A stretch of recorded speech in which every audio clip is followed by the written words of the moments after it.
जय श्री कृष्णा दोस्तों, एक बार फिर से स्वागत है आपका मेरे YouTube चैनल लड्डू गोपाल वासु में।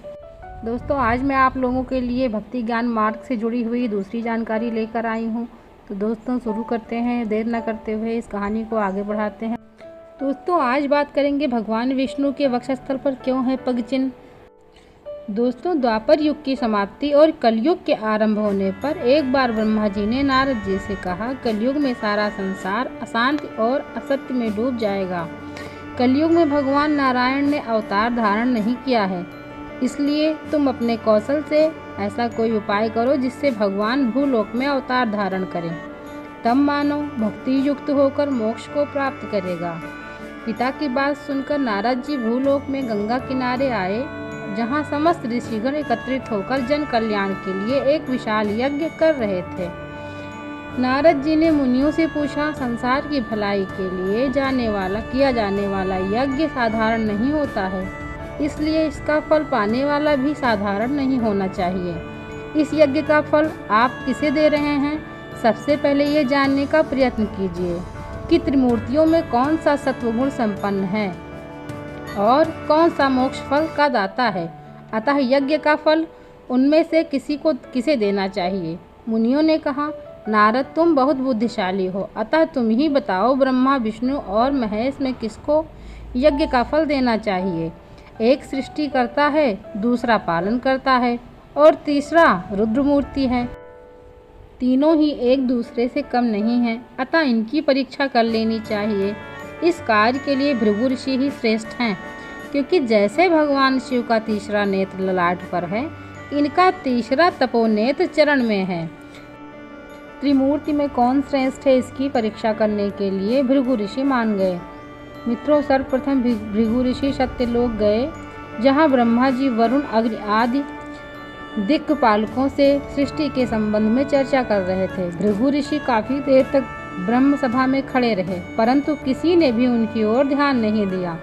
क्रोधित होकर भृगु ऋषि ने कहा, ब्रह्मदेव, तुम सृष्टा होने के गर्भ में इतने अंधे हो रहे हो कि 4 सिर और 8 आँखों के होते हुए भी तुम्हें अतिथि दिखाई नहीं देता। मित्रों, सृष्टा अर्थ का मतलब है कि संसार की रचना करने वाला, उसे ही सृष्टा कहा गया है। मित्रों, आगे बढ़ते हैं।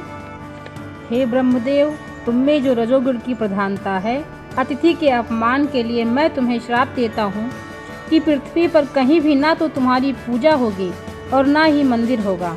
इसके बाद भृगु ऋषि कैलाश गए, जहाँ भगवान शिव अपनी पत्नी पार्वती जी के साथ अंतपुर में भोगानुभव कर रहे थे। बाहर गणेश, कार्तिकेय और समस्त शिवगण कोई उत्सव मना रहे थे। किसी ने भी भृगु ऋषि को नहीं पहचाना। क्रोधित होकर भृगु ऋषि सीधे अंतपुर में प्रवेश कर गए। अंतपुर में भृगु ऋषि को देखकर शिव जी उन पर क्रोधित हो उठे। भृगु ऋषि ने सोचा, इनमें तामस गुण ही है, इसलिए शिव जी को शाप देते हुए कहा, किसी भी मंदिर में तुम्हारी मूर्ति नहीं होगी, सब जगह तुम लिंग रूप में ही स्थित हो जाओ।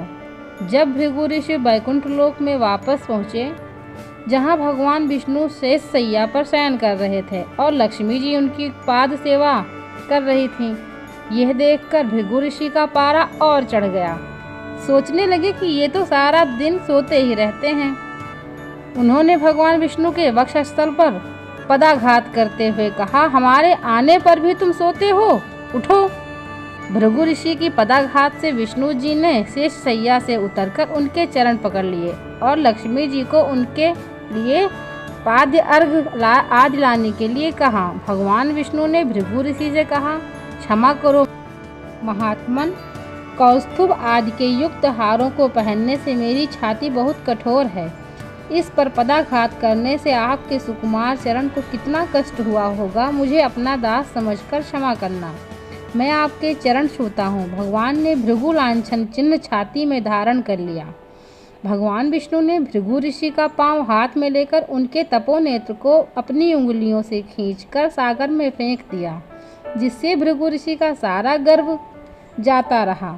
भृगु ऋषि ने कहा, प्रभु, आपको लात मारकर मैंने बड़ा ही पाप किया है, मेरे दोष को क्षमा करें। भगवान विष्णु ने कहा, तुम दुखी मत हो, तुम्हारे मन की बात और आने का कारण मैं जानता हूँ। तुम्हारे कारण हमारा महत्व संसार में विदित होगा। भृगु ऋषि ने भगवान विष्णु से यज्ञ का फल स्वीकार करने की प्रार्थना की, जिसे उन्होंने स्वीकार कर लिया। भृगु ऋषि के कार्य से भगवान विष्णु के वक्ष स्थल में रहने वाली लक्ष्मी जी क्रुद्ध हो गईं और बोली, 14 भुवनों के स्वामी और समस्त देवताओं से पूजित आपको लात मारने का उस ब्राह्मण का साहस। विद्या बढ़ती है तो साथ में अभिमान भी बढ़ता है, जिससे विद्या और तप का विनाश हो जाता है। ये वक्ष स्थल मेरा निवास स्थान है। इस पर लात मारने का मतलब है मुझे लात मारना। उसे दंड देने की जगह आपने उनसे क्षमा मांगी। ये देखकर मेरा तो दिल जल रहा है। पर पुरुष से अपमानित होकर जीवित रहने की अपेक्षा नाक बंद करके तपस्या कर लेना ही अच्छा है। लक्ष्मी जी ने भगवान विष्णु से कहा, इन्हें सजा दीजिए। भगवान विष्णु जी ने लक्ष्मी जी को बहुत समझाया।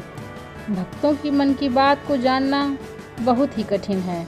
वे किसी महान कार्य के लिए यहाँ आए थे। संतान के कार्य से माता पिता क्यों नाराज होंगे? तुमको शांत हो जाना चाहिए लक्ष्मी। परंतु लक्ष्मी जी ने, मैं उसे क्षमा नहीं कर सकती। अगर आप उसे दंड नहीं दे सकते तो मैं वैकुंठ में नहीं रहूंगी। उस दुष्ट ने हम दोनों को अलग किया है। इसलिए मैं समस्त ब्राह्मण जाति को श्राप देती हूँ कि ब्राह्मण भूलोक में वेदोक्त कर्मों से हीन और दरिद्र बनकर विद्याओं को बेचते हुए जीवन यापन करेंगे। लक्ष्मी जी भूलोक में आकर गोदावरी नदी के किनारे कोल्हापुर में एक पर्णकुटी बनाकर तपस्या करने लगी।